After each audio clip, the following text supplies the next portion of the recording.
Bueno, aquí estamos en esta interesante conversación que nos tiene abstraídos, escuchando esa historia contada de quien la protagonizó y quien fue uno de sus mejores fichas políticas y armadas, nada menos que con el comandante Douglas Bravo. Comandante, usted nos ha llevado a los años 60, a recordar cómo esos años 60 fueron vistos y cómo fueron vividos. Y pensándolos desde el tiempo actual, vemos que aquella izquierda se desmembró, aquella izquierda dejó de tener sentido, aquella izquierda justamente porque cayó en la tentación de tomar partida de lo que usted ha venido denominando la renta petrolera. Es decir, se vendió, tristemente. Pero ¿cómo es que vemos todavía hoy a un Douglas Bravo proponiendo esos principios que lo mantuvieron en la cúspide de esas montañas allá en el estado Falcón, con armas como guerrillero, y hoy sigue Douglas Bravo entonando ese himno que lo destaca como ese vertical hombre de batalla, ese hombre indeclinable que todavía no lo ha podido comprar la renta petrolera? Bueno, me siento orgulloso de eso y te puedo decir una cosa. Esa izquierda comenzó a debilitarse en el primer gobierno del doctor Caldera. Allí pasan unos a apoyarlo, un sector, y después el otro cuando llega Carlos Andrés Pérez con el aumento de la renta petrolera, que es producto de la guerra árabe-israelí, que llegó con Carlos Andrés a $24 el barril y con Luis Herrera llegó a $32, suficiente capital para capturar a la mente. Y me decía la otra vez un señor en Oriente, yo le decía la mente y me decía y el estómago también. Sí. De tal manera entonces que es doloroso eso, porque se empezaron a buscar libros y algo más significativo es esto. Si ustedes revisan los dirigentes de Acción Democrática y COPEI como teóricos de el libre mercado propuesto por la globalización y para América Latina, no hay teóricos. Los teóricos los produjo la propia guerrilla para la globalización. Caramba. Esto es una cosa rara. Oiga, sí. Pero te voy a decir una cosa, Chávez, yo conozco a Chávez de los primeros años, de los 80. Ya lo hemos contado en el libro. Chávez tenía un hermano aquí, Adán, sí, y Adán es quien nos lo pone a nosotros. Y establecimos una alianza entre el Partido de la Revolución Venezolana y un grupo de oficiales donde estaba Chávez. Y Chávez admitía para aquel entonces pequeños detalles como esto.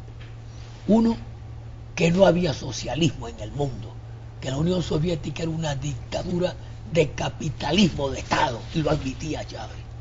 Y después cambia radicalmente y se pone al lado de todo eso que había negado. Ajá. Segundo, Chávez, elaboramos juntos un proyecto sobre el problema petrolero, porque la energía fósil sigue siendo importante, aunque le agregábamos, porque ya habíamos introducido, y Chávez también lo aprobaba, que había que tener mucho cuidado con la energía fósil, porque era la más dañina ecológicamente, y habría que ir buscando fuentes alternativas de energía para reemplazar algún día la energía fósil. También lo aceptaba Chávez, y ahora resulta que todo lo contrario, desparramado. Sí. ¿Ah? Y no sembramos ni un árbol. Y no sembramos nada.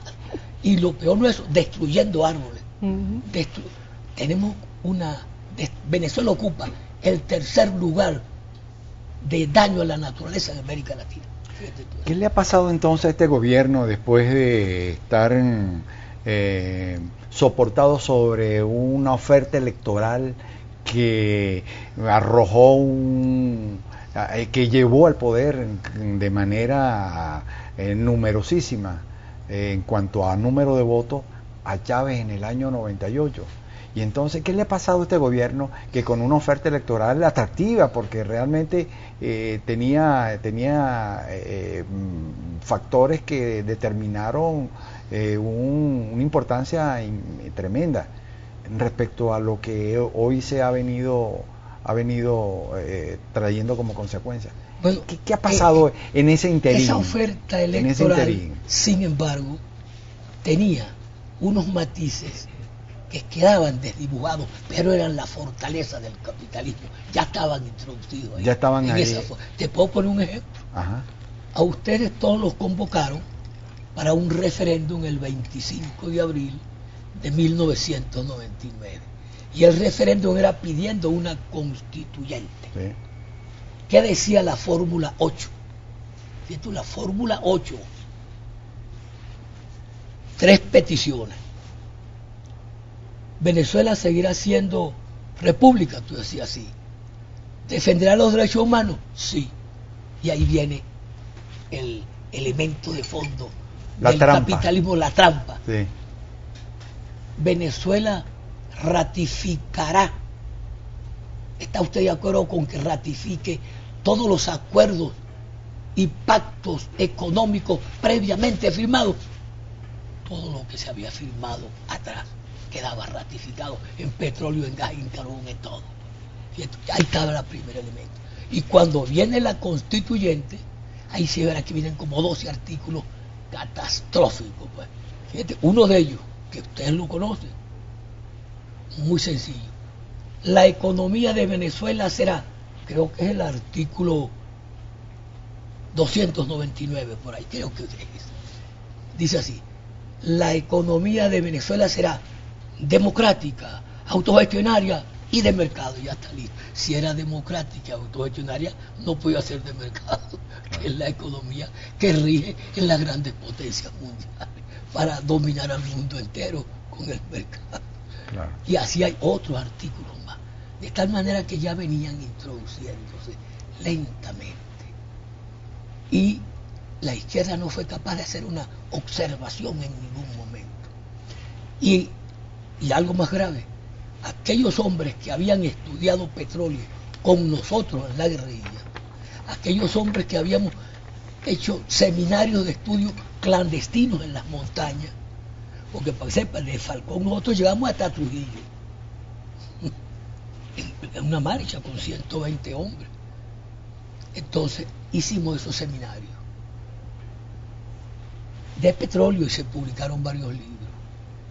Y parte de esos hombres son los que elaboraron todos los proyectos de petróleo desde el momento en que llegó Chávez al poder hasta nuestros días.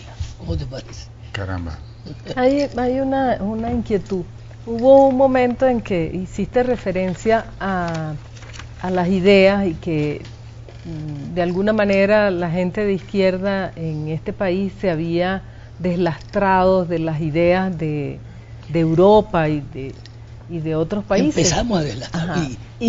Pero entonces uno mira ahora y uno se pregunta, ¿y las ideas que tenemos hoy son nuestras o siguen ahora más profundamente? No, un sector en el mundo entero, en el propio Estados Unidos, en el propio Europa y en América Latina, abandonó lo que puede llamarse el europeocentrismo.